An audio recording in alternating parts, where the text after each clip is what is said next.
Hello, everyone. I am Michael, and I'm here back with another episode of Uncropped, and we are talking about River's Edge. And this time, we have another special guest. We have Murphy. Murphy has been a producer and G&E. Yeah, producer and gaffer on River's Edge. And go ahead, introduce yourself, Murphy. I am Murphy Fitz. I live in Western Mass, and I had the pleasure of working with Mike on this awesome project. I've worked with him in the past through Keene State, and we have since found ourselves here doing lots of cool work. Yeah. And we actually met you because you did audio for our capstone, right? You know how you remember how you asked me to do that though? We worked in the cage together. Oh yeah, okay. I remember that we worked in the cage. I just don't remember if that's how. Yeah, okay. I think that's how it happened. Yeah. My memory's just gone. That was a long time ago. My memory's gone. Yeah, so that I'm really glad we did that because we had you on Shouting, and it was so fun to have you there. And then ever since then, we kind of just have been working closely together on other projects. From the beginning, I knew I wanted you to be on River's Edge because you were first off very knowledgeable about filmmaking, but also very just fun to work with. And you're just a fun person, so it's always good to have fun people around and enjoy who you're on set with. So, of course. That was nice. So thank you for being fun. Thanks for having me. I had a blast with everybody. So. And I've seen this going on since at the cage you would come in with your scripts having it written up in a completely different style, and I think the story was even very different too at the time. So was, yeah. it's come a long way. Yeah, but I'm glad because you know this, but it took about 3.5 years to get it from a basic idea on a piece of paper to something that's actually filmed. Because we hesitated so long because we were still in college and stuff, it's tough to do that. But I'm glad that we didn't rush it because then we wouldn't have had you on the project. We wouldn't have had other people on the project. But the wait was worth it, especially with how, in my opinion, how much worse the previous iterations were. I very much enjoyed this iteration of the film a lot more. First off, let's just talk about the beginning of you working with us, which is more of the producing side, because we haven't really gotten into the on-set type talking with a lot of people yet, but I'd love to hear your perspective on the producing side since you've done a bunch of producing in the past. So I'll just talk about the process of that. Sure, yeah. I feel after producing, every single time I produce, it's always so chaotic and so much work, and I'm do I really ever want to do this again? And then I do it again, and then I love it and have so much fun, because some of the most fun after work time that I had was going through the script and doing the work that I needed to do for you, and I don't know, it was a blast. It's always so much work, but it's good work. Yeah.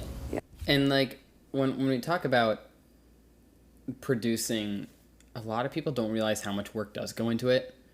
It's oh, you're just scheduling stuff and whatever. It's more than just scheduling. It's getting actors together. It's getting all the details together to figure out the budget and all the small details of things. There's so much more to producing a film than just being there.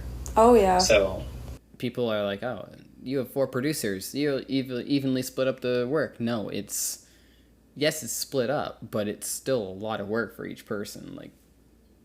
But I mean, having you on as a producer helped us so much more because we were able to tackle so many more things, and without having a solid amount of producers like we did, we would not have been able to get things done nearly as quickly as we did. So I feel it also helped you being able to bounce your ideas around, or random things that would come up with that, or say I had more experience with I don't know, backstage or actors access or whatever, I could help out with that. And I don't know, if you ever needed to randomly call someone, you'd randomly call all the producers, and I feel that I don't know, would help you out a lot.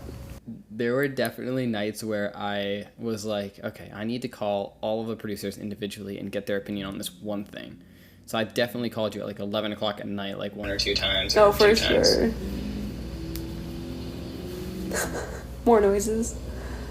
Someone's got a really loud car. But no, I definitely called you guys individually really, really late at night to get your idea on something really small but very important.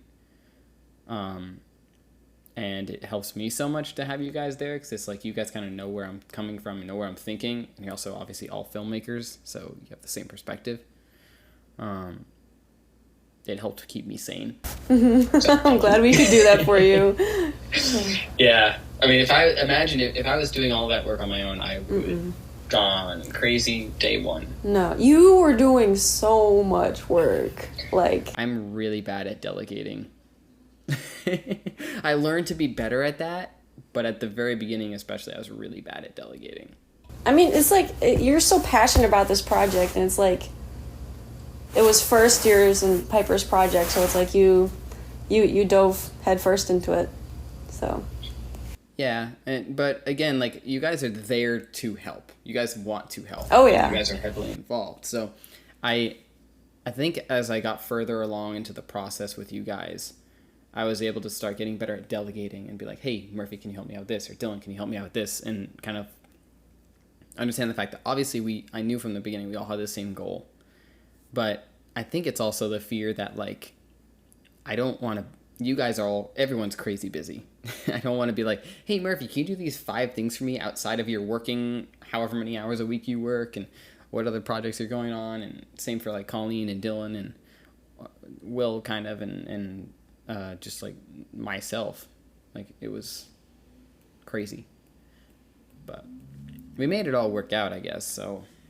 Yeah, we did. It was fine. And then I guess we can, well, I want to know what your most challenging part of just this entire film process has been for you, personally. Well, I guess I've done G&E before. I think I'm one of the only people who's had a decent amount of experience on actual narrative sets in the real world. And that definitely helped. But in those times, I was not the gaffer. I was like a best or a swing. And I always got told what to do and got to watch people and see how they work and how they figure out how they're going to light a set. But this time I had to do it all by myself and, like, having to make all those decisions myself. I mean, of course I had your help and, like, Will's help and Jacob helped too. But just having to be the head of the team, the G&E team, was a huge step for me because I am not used to having to delegate all of that. Yeah, and I think that's one big thing with all of us, especially. We had a lot of firsts in our crew. It was your first time being, like, in charge of stuff like that. It was my first time directing. It was Will's first time being a DP, etc. There's so many different firsts for a lot of people, which I think that a lot of us were really understanding in that sense.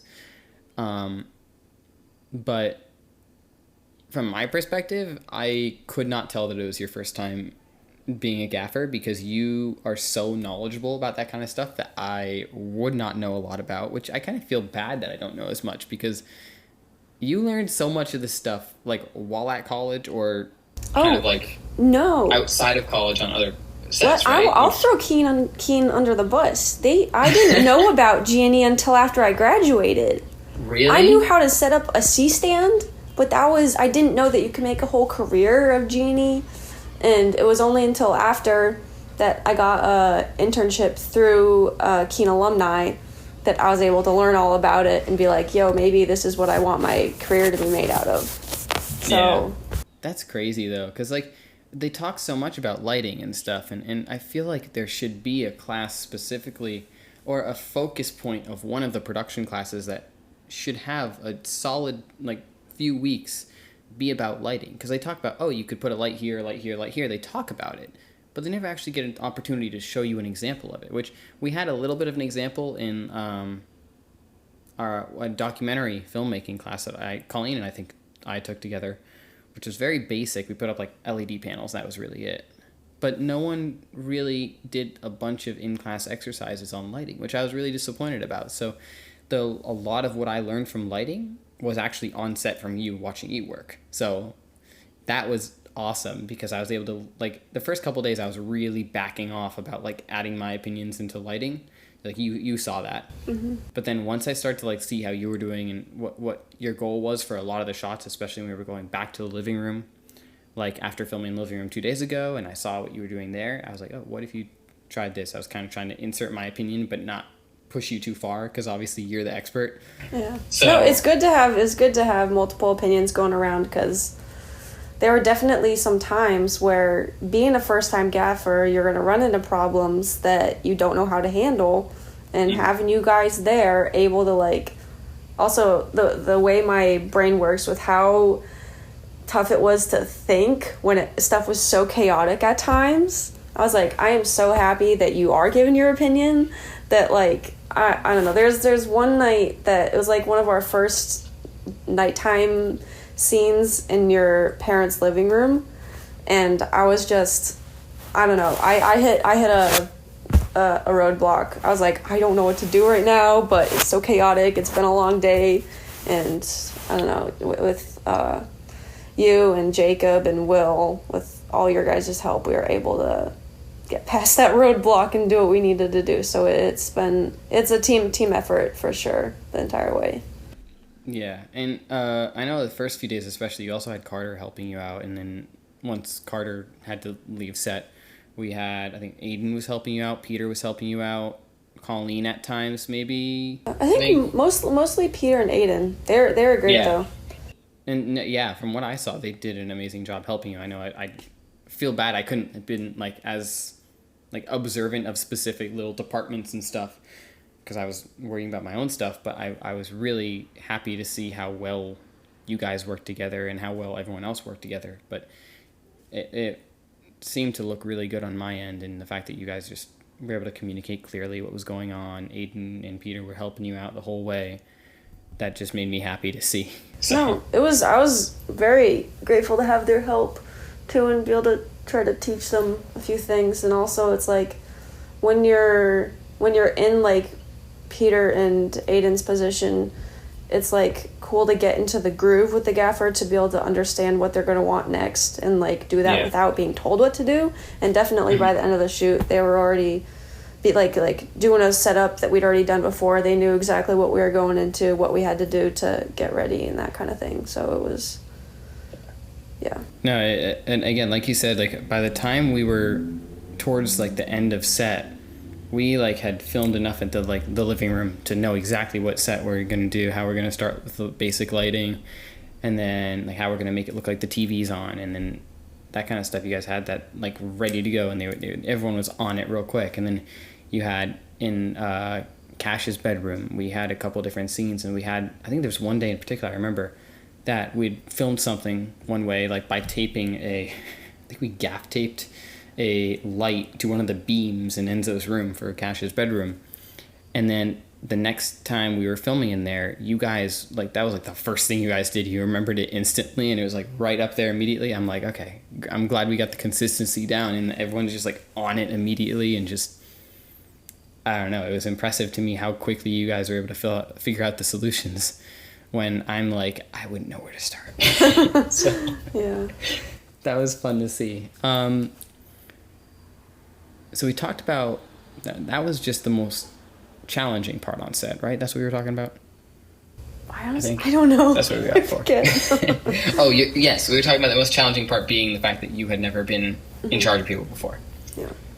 So now you kind of know how I felt when it comes to like the whole learning how to delegate thing. Yes. Oh, it's tough. Good for you for being able to do that. That's like a whole level up, having to be in charge of the entire crew. That's like, you did great.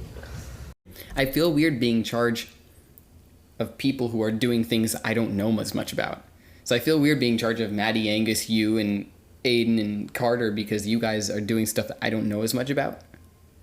But as long as it's not like I'm telling you what to do and I have no clue what the hell I'm doing, like, at least I'm not doing that. I'm not like, Murphy, your lighting is completely wrong, do this, and then just messes your whole system up. That'd be stupid.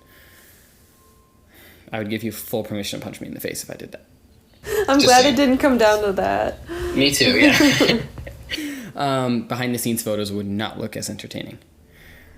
And then, so we talked about most challenging part on set, or moments on set. What was your most enjoyable, your favorite moment on set? Do you have a certain one, or can you narrow it down to like 2? The hard questions. I'm bringing the hard questions. Yeah. I don't know. I guess one thing I noticed when I was doing my homework that I didn't have to do and listen to other podcasts or the other episodes is like getting to work with these incredible people was like amazing, because I've worked with majority of the people that we had on set, but just getting to work with them again on a different and more professional level, like with Maddie, where he worked on my capstone and we had so many sound issues on that, and be able to overcome that and see him on a more professional level and work with him again was like awesome. And he actually had a team this time. It wasn't just him. Like Angus was helping him out too. Like that was awesome. And like working with Jacob again, because we've only ever before River's Edge, we'd only ever just worked on projects together. We never like hung out aside, like just as friends or whatever. But it was just, I don't know, great to be able to hang out with these people again, and like being stuck with them for 2.5 weeks, and like that was it was a lot, but it was honestly, I don't know, I had a great time. And I remember that like towards the end of it, I was like, I'm really gonna miss this. It's not gonna be fun going back to real life and having to do work that's not making a movie with all these people. Yeah, I miss it every single day. Like the other day, I just posted on Instagram and I was like, I miss my peeps. I'm so sad. Because it was, I've said this so many times and you know this about me, but it was the most stressful, chaotic time and experience in my life, but it was also the best experience in my life, because you don't often get to make something this important to you with people who also see it as important. Because I assume you got the vibe of this, but everyone on set was just as passionate about this project as I was, which was super, super lucky, and it shows how good of an attitude people had on set. Because like, I feel like you don't get that often, because I feel like a lot of people are just like work on film jobs just because they want the experience, or they want to say that they've added something to their resume or whatever. But it didn't feel like that with anyone here. It felt like everyone like wanted to be there and was genuinely excited. Because again, you said you worked with a lot of these people before. I hadn't, so I didn't know how they were as people. So I knew you, Colleen, Dylan, Will, obviously Piper. I worked a little with Carter. Who else? Am I forgetting anyone?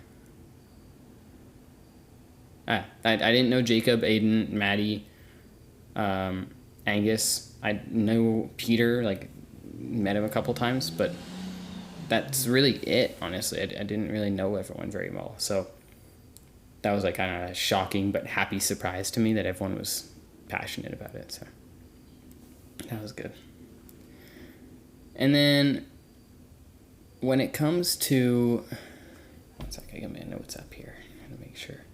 Can I say something else while you're looking for it? I also, it's not on set, so it's kind of not exactly an answer to your question, but like the meetings we would have afterwards, where it was just like you, me, Jacob, Will, and Colleen, like just to recap and get ready for the next day. Those were like so refreshing that like they didn't have the chaos of a crowded set, and you guys were able to get your thoughts together to be prepared for the next day, and it was good relaxation time. Even though we'd had many long days, it was, I don't know. Yeah, I looked forward to those meetings. Yeah, and it's kind of funny because like we would be filming for 9.5 hours one day, and then we'd be looking forward to talking for another hour afterwards, where we're just talking about what we're gonna do the next day. We're just sitting in the studio, just all relaxing, having a drink, and talking about the next day. It's refreshing, like you said, it's kind of like refreshing and like resetting yourself for the next day. And I will say it was nice because it was a lot fewer people. It was 5 of us as opposed to having to manage and deal with 16 different people. As much as I love everyone, and as much as I enjoyed working with all 16 people that were on set at one time, it's just more challenging because you have to think about so many different things. When it's just 5 of us talking, just talking about what we're doing next day, have a quick conversation about it, less people to go back and forth with, and it's just talking about, okay, what are the shots we're doing? What are thoughts on changing a shot list at all last second? Like, that's it. That's really all it is. It's just talking about the shot list, what we're going to plan to do next day. And I think every single project that I'm working on, that I have control over that, how we operate and how we manage that. I think every single project I want to do something like that, where we have like, okay, we're filming tomorrow. These are the 5 scenes we're filming. Let's go through the shot list real quick. Any last second changes, do it. I'm going to go over the schedule, figure out where everyone's going to be, and just make sure everyone's updated by the morning. So, because I know I agree with you. I know. Sorry. No, you're good. I interrupted you. I think like we did notice towards the end of the 2.5 weeks where we're all so exhausted, and we're like, oh, we don't need to do a meeting tonight. We're just all gonna go pass out and get up early and go film. We noticed that when we would wake up, we'd be like, man, we probably should have just sat down for 30 minutes and had our meeting. Literally so much regret in the morning. Yeah. I mean, it all ended up working out, but like, I don't know. Yeah. Those mornings where we like regretted doing it the night before, we were like, okay, we're making sure we're doing it tonight. Yeah. But again, we like you said, we made it all work. I think we had really, really good communication, especially for people that hadn't worked with each other for a long time. Like, Jacob was my script supervisor. I had never worked with him before. I had no clue what to expect. I mean, obviously I knew he was going to be like organized and stuff because he was exerting that when I had like a phone call with him before. But I didn't know he was going to be, I feel bad saying, I didn't know he was going to be as helpful as he was. But I genuinely didn't know what to expect. So, well, everyone, but him especially, his level of like being able to like give his opinions on stuff and know the script so well, even though show up with his Bible binder. His Bible binder? Oh my gosh. It was insane. He showed up with his binder. I was like, I'm so glad you're prepared. I just was shocked because I wasn't expecting that level of preparedness. Because, I mean, we're all still like somewhat fresh out of college, and he's still in college. Like, you don't expect people who haven't like graduated to be as on top of it as everyone was, and he was. So I'm definitely going to have him on the show in this podcast and talk to him about his perspective of things and how he prepared, because I'd like to get some secrets from him. But no, it was great to have like people who were just like there to help as much as possible too. I found the next question if you're ready for it. It's a tough one. What was the most complex, like, gaffing situation that you were the most... What's the gaffing situation that you were the most proud of? Like, was there a certain scene with lighting that you were the most proud of and most satisfied with at the end that, like, stands out to you and you'll, like, always remember it? I know it's, like, kind of simple, but for some reason it always pops in my head, just like the scene between Cora and David where they're eating dinner together. 16, yeah. Yeah, and we had a few scenes that repeated that same lighting, but just like, I don't know, I was like, something about it, our multiple lights that we had going on, the blackout we did, it ended up really coming together, and it looks really good, in my opinion. So I agree. I really like that scene. Like, I've been going through, as we're editing, I just sit there, like, I told you this last night, but I kind of just like sit there and I catch myself just sitting there for 15 minutes watching the film, watching like 10 scenes of the film. I'm like, oh, I should be doing something right now. What was I doing? But 16 is constantly like happened to be in that chunk of stuff that I happen to watch. And I always like, I love that lighting. It looks so good. It came out so well. I know we were worried about like the blackout and getting it to look right and the reflections of the TV on their faces and stuff. It looked perfect. Like I loved it so much.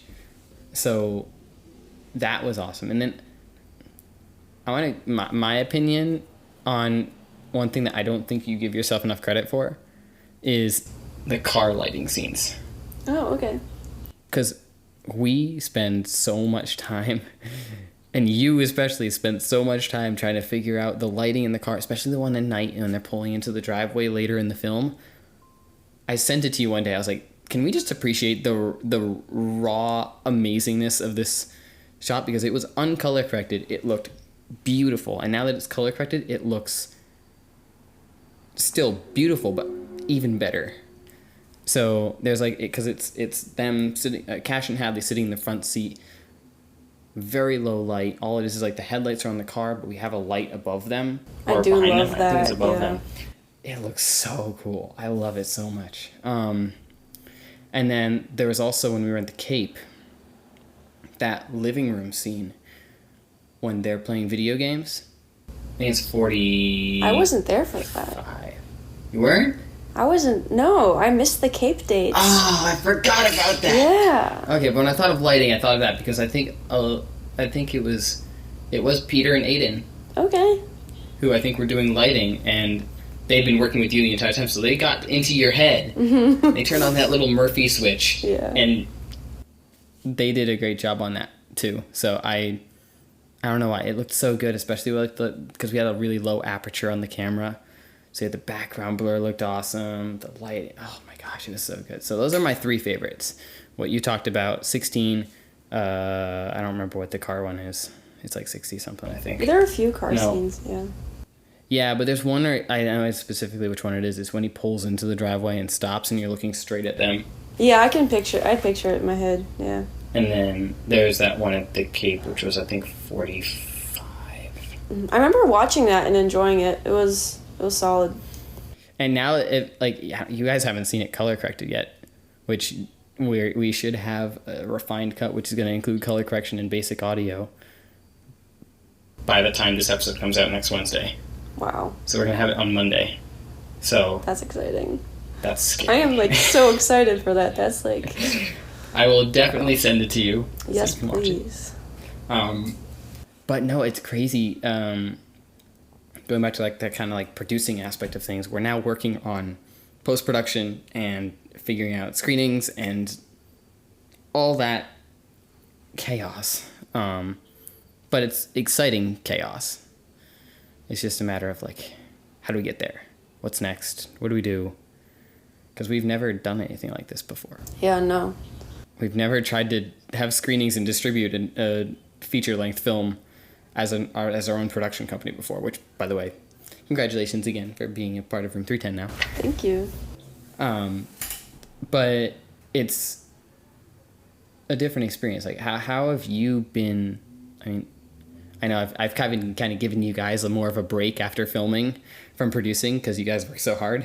But what is your perspective on the post-production producing, and what are your thoughts on it overall?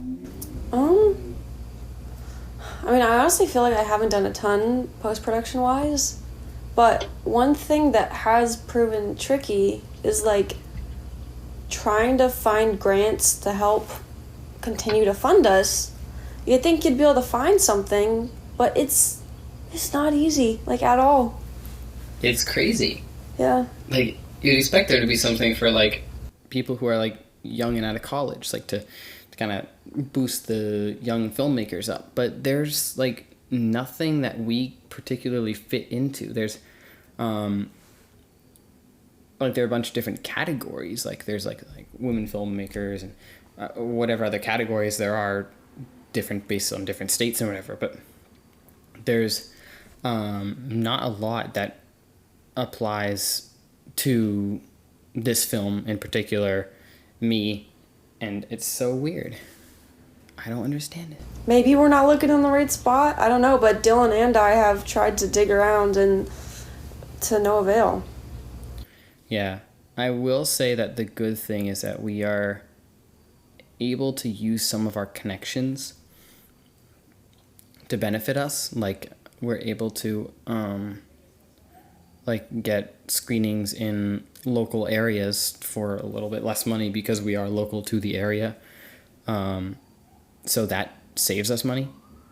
And then also, like, a challenging part of this all is the money aspect of things. Like, if we do screenings, how are we splitting up the money? Who's going to get what? Obviously, I'm not going to talk about it on here, but it's a tough thing to talk about. Like, who gets what?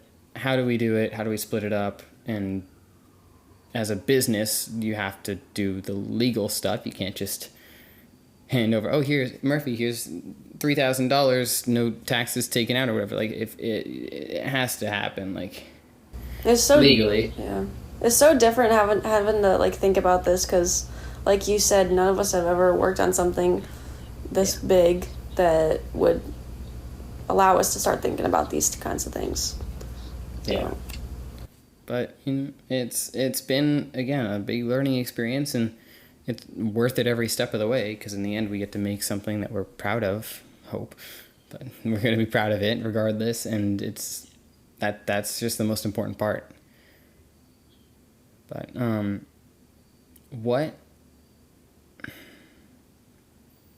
feel like you kind of touched on this a little bit, but like, what's the biggest thing you learned on set? Besides, like, I know you talked about like delegating and stuff, but like, what did you learn that like really will stick with you and you'll use?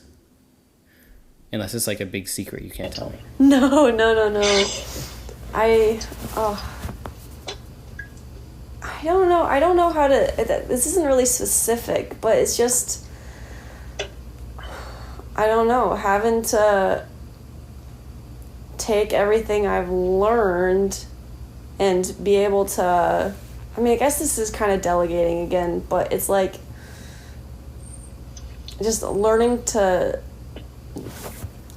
know that, like, now I have to be like, I'm putting this light here and that light there and this other light over here, and we're gonna do these adjustments. Like, having to make those decisions is harder than I would have thought, and I don't know. It's also like, I guess it's kind of straying from the question, but having seen a rough cut already, there are bits and pieces where I'm like, I really wish I had done that there or this. Like, even being able to look and be like, oh, I wish I could have done that, I wish I could have done this, like, just learning how to make a good movie on a budget, and like, now I can say, oh, I wish I can do this better, and next time we make a movie together, I can do those things and do it differently so that I don't have those same reaction in the future. And one thing that I noticed is not just us, but also the actors as well. Everyone is their own like worst critic. Like, I'll look back on something and I was like, why did we write the script that way? Or why did I tell Will to do this? Or Will will look back and be like, oh, I wish we did this shot. And you would look back on the light and be like, we should have done this. That's the thing is, I'm glad that we have moments like that, like you said, because it means we're learning and we're improving and we're thinking about things in a more dynamic way. But at the same time, we're disappointed because we wish we had known it before. That way we could apply it. Yeah. So it's a good thing, but it's also tough because it's like, you want to have it as good as possible, but at that moment, it is as good as possible. You just don't learn until afterwards. That's the thing. So I don't know. I think that's a very, very good point that you brought up. So thank you. Because, yeah, and me, like, I again, hadn't directed before. So I learned so many things about afterwards. I was like, okay, on set, I should have done more of this. I should have done more of this. And there are certain things that definitely next time around I will change. Like, Also, I want to talk about this with you because I kind of brought it up with Will. But the big challenge was we were talking about my order of operations as a director and where to go. Because, like, we'll be setting up something and I'll kind of, like, bounce around and be like, okay, Murphy, how you doing on lighting? Will, how you doing on camera? And Maddie, how you doing on sound? And talk to the actors and talk to Piper about code. Like, so there's a lot of places that I had to go back and forth with. But we ended up coming with this where I would start with, I think it was PALS. Photography. So visit Will first, have him get this shot set up. That would also be kind of like the props and stuff. Actors, which is check with them, tell them what they're going to be doing after we figure out which shot we're doing and how we're doing it from. So they know, they can do kind of like a walkthrough so Will can get the framing. L, lighting, check in on you, see how you were doing, and then if there's anything that you needed from me, kind of like to help you. Most of the time it was just get Will out of the way because he was standing in the way from me, which is understandable. That's the thing, we were filming in a lot of like small spaces, so it was really tough to have 16 people in there acting and directing and doing all a bunch of different crew stuff. And then sound is S, so kind of just check in with Maddie and Angus, be like, where do you guys think you're going to be for this, what's the best opportunity, and then kind of make that work. And then I would do it twice. So I'd do pals. Once we got into the groove of that, it was really helpful. So much better. Yeah. It helps a lot. But the thing that sucks is we didn't figure that out until like the last week of filming. So I was like, I wish we'd like done this and planned this out ahead of time. Like at the first day of filming, it would have made our filming go so much quicker, because a lot of it, the first few days especially, was bouncing back and forth, figuring out what works. And we're starting a yawn chain right now. But a lot of the first couple days especially was like trying to get in our groove, work with people for the first time. So it would have been really helpful to have that like order of operations in air quotes for like the first couple of days. So we got into that, but eventually we got there. That's what really matters. But if you could go back and do something different, is there something that like comes to mind, like what, a specific scene or specific shot that you're thinking about?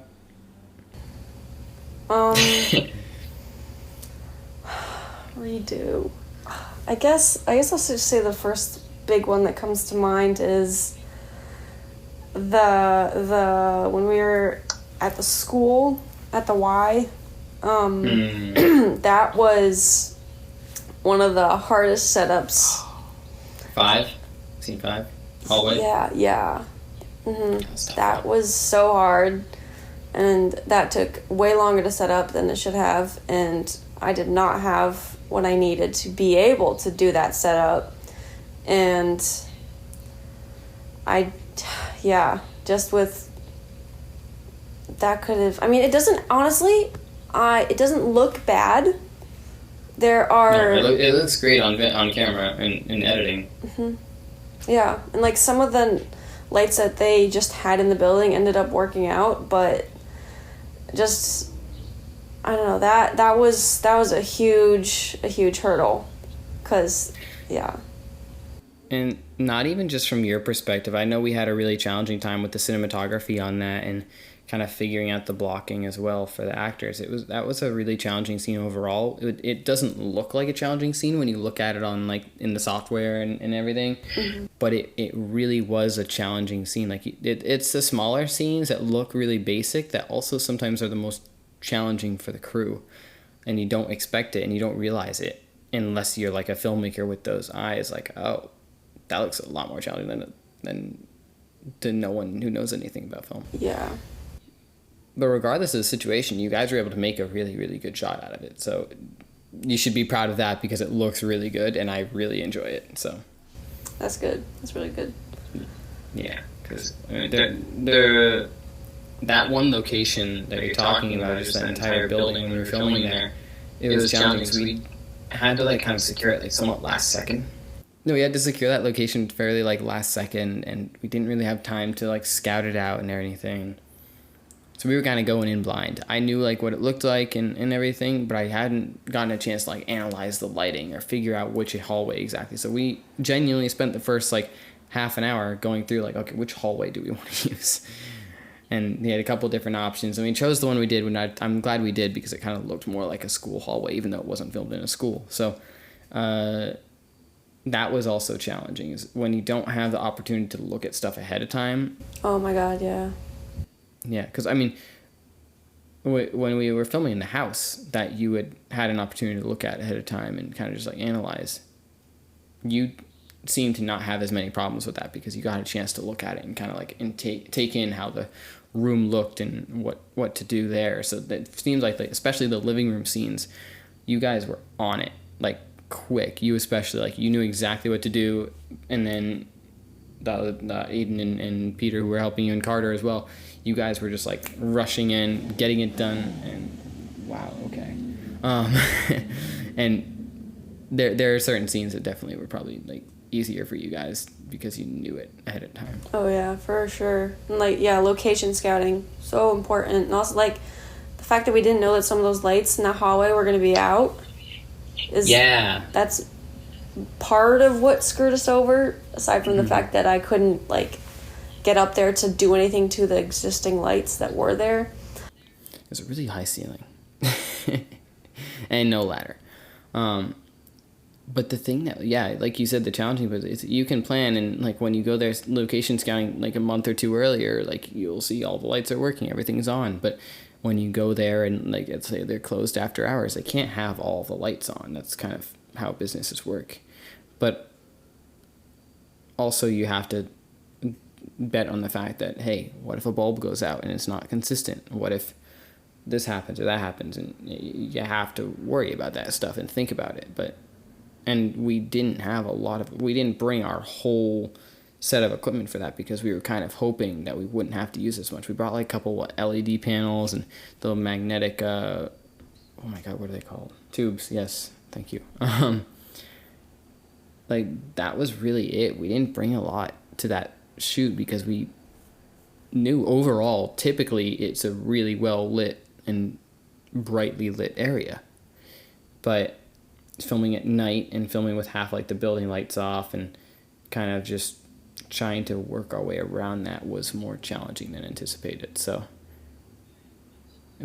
we did have to split that like location up into 2 days.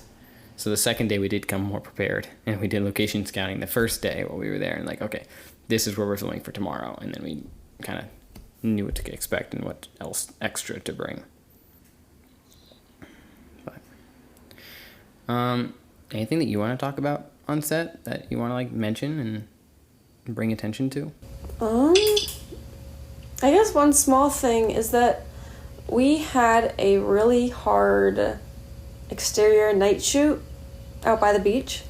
Certainly did. And I will applaud you and Will, because in the rough cut, it does not look that bad. I'm like, I don't know, it turned out better than I thought it was going to look. It's usable. So it looks so much better now, by the way. With color correction, it looks awesome. Yeah, I can't wait to see it, because it's like, we thought that was going to, I don't know. I was like, there's no way we're going to be able to use any of this. But that's not true. You and Will are doing great with it. So it's, yeah, little things like that are fantastic. I give most of the credit to Will. He's done most of the color correction and most of the editing and that. I've just kind of been there to like support him and figure out the plan. And so I'm going to give Will a lot of that credit. But also I want to give you credit because like, as challenging as it was, you guys, and you, I think it was you especially on that, because it was Skeleton Crew. You especially made that work. And shut up, sirens. I'm trying to talk on the people's... God. Okay. Give me like 1 second, please. Mm-hmm. Okay, I can definitely hear that. Where are they going? Oh, bye. I can't tell which direction they're going. I'm so disoriented right now. What the heck is going on? Something big, I guess. I guess so. Anyway, sorry, continuing. They're on away now. Everyone's leaving the liquor store at the same time. What is going on? Something is going on. They're all right outside my apartment. They're going that way. Well, the police station is over there. Oh, that makes sense. They're just gonna keep going. That's an ambulance. Car pilot? I don't know. I hope not. Okay. Now, back to the talking part, which I don't honestly remember what I was talking about. Oh, 27. 27? That's what it is. Yes. It looks... Yeah, I want to give you guys credit because you were able to make it work. As frustrated as we all were, we were all really pissed off during that shoot. We were also very worried that the police would get mad at us for filming there, even though we had written permission. So when the police came to close the door for like the recreational like bathroom and everything, we were terrified that they were going to be like, "What are you guys doing?" and get mad at us, but they were not, which is nice. But I want to give you guys credit because as challenging of a shot as a shoot as it was, and with the bugs and with the crazy camera setup that we had to do and the lighting and the sound, it was so many challenging things on so many different levels, but you guys were able to make it work and it looks amazing. That's like one of my favorite scenes now. Awesome. Okay. Wow. So it looks really good. It's a very simple scene, but it looks so good and it's very important. One thing I want to mention is the fact that this is stupid, but I'm a fan of shooting in RAW. I like it. I think it's awesome and it gives you more customizable like abilities in editing, obviously. It's frustrating to me in a sense because I can't see how it's actually going to come out and look when we're done. Like after like color correction and stuff. That's one thing I do like about like shooting on like a regular DSLR is because you can see how it's going to look. But when you're shooting in RAW, you don't know until you get in there and change it. And it's a completely different perspective because like I didn't know it was going to come out that way. We were considering cutting that scene because we didn't know if it was going to come out. We're just like, hey, let's just shoot it, see what happens.